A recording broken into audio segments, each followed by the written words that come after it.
Praise the lord. ಇಂದಿನ ವಾಚನದ ಧ್ಯಾನಕ್ಕೆ ತಮಗೆಲ್ಲರಿಗೂ ಸ್ವಾಗತ.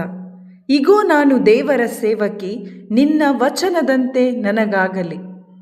ಇಂದಿನ ಶುಭ ಸಂದೇಶದಲ್ಲಿ ಮಾತೆ ಮರಿಯಳು ತನ್ನ ಜೀವಿತದ ಮುಖಾಂತರ ದೇವರನ್ನು ಮಹಿಮೆ ಪಡಿಸೋದನ್ನು ನಾವು ಕಾಣ್ತೇವೆ. ದಾವೀದ ಅರಸನ ವಂಶಜನಾದ ಜೋಸೆಫನೊಂದಿಗೆ ನಿಶ್ಚಿತಾರ್ಥವಾದ ಕನ್ನಿಕೆಯಾಗಿದ್ದರು ಮರಿಯಳು. ದೇವದೂತನು ಆಕೆಯ ಬಳಿಗೆ ಬಂದು, ದೈವಾನುಗ್ರಹ ಭರಿತಳೆ, ನಿನಗೆ ಶುಭವಾಗಲಿ, ಸರ್ವೇಶ್ವರ ನಿನ್ನೊಡನೆ ಇದ್ದಾರೆ. ಮರಿಯ, ನೀನು ಅಂಜಬೇಕಾಗಿಲ್ಲ, ದೇವರ ಅನುಗ್ರಹ ನಿನಗೆ ಲಭಿಸಿದೆ.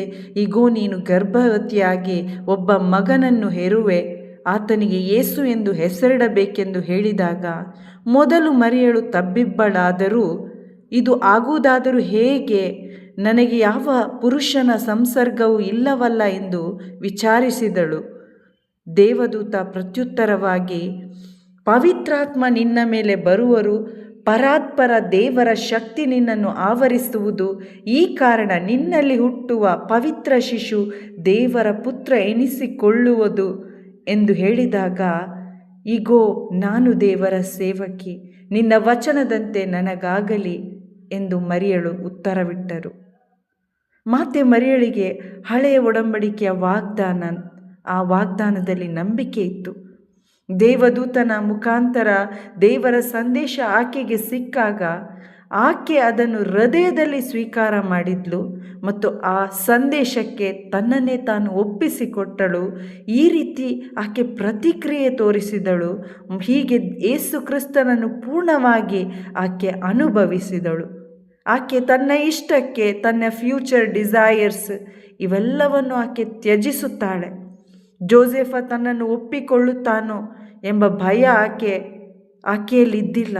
ಜನರು ಕನ್ಯೆಯಾದ ಗರ್ಭವತಿಯನ್ನು ಮೋಶೆಯ ನಿಯಮದಂತೆ ಕಲ್ಲೆಸೆದು ಸಾಯಿಸುವರು ಕೂಡ ಈ ಒಂದು ಚಿಂತೆ ಕೂಡ ಆಕೆಗೆ ಭಯಭೀತಿ ಆಗಲಿಲ್ಲ.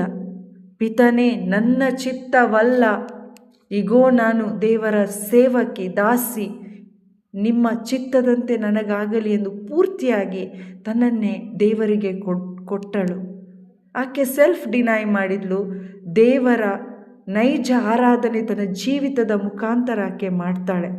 ಅನುಗ್ರಹದ ಮೂಲವಾದ ದೇವರಿಂದ ಆಕೆಗೆ ಅನುಗ್ರಹ ಲಭಿಸಿತು.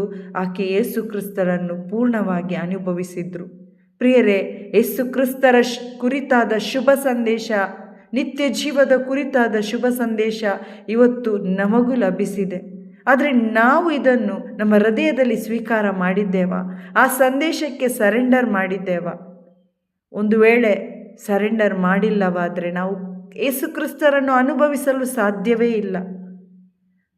ಮಾತೆ ಮರಿಯಳು ವಿನಾಶದ ಮಾರ್ಗದಲ್ಲಿರುವವರಿಗೆ ಯೇಸುವನ್ನು ಹಂಚಲು ಆಕೆ ಸಾಧನವಾದಳು. ಇವತ್ತು ಪ್ರಿಯರೇ, ನಾವು ಕೂಡ ಯಾವಾಗ ಸರೆಂಡರ್ ಮಾಡ್ತೇವೋ, ಯೇಸು ಕ್ರಿಸ್ತರ ಕುರಿತಾದ ಶುಭ ಸಂದೇಶ ನಮಗೆ ಸಿಕ್ಕಾಗ, ಯೇಸು ನನ್ನ ಬದಲಿಗೆ ಈ ಲೋಕಕ್ಕೆ ಬಂದರು, ನನ್ನನ್ನು ಪಾಪದಿಂದ ವಿಮೋಚಿಸಲು, ಪಾಪ ಕ್ಷಮೆ ಕೊಡಲು, ನನ್ನನ್ನು ನಿತ್ಯ ಜೀವಕ್ಕೆ ಬಾಧ್ಯಸ್ಥರನ್ನಾಗಿ ಮಾಡಲು ಅವರು ಈ ಲೋಕಕ್ಕೆ ಬಂದರು ಎಂಬ ಸಂದೇಶ ಇವತ್ತು ನಮಗೂ ಸಾರಲ್ಪಟ್ಟಿದೆ.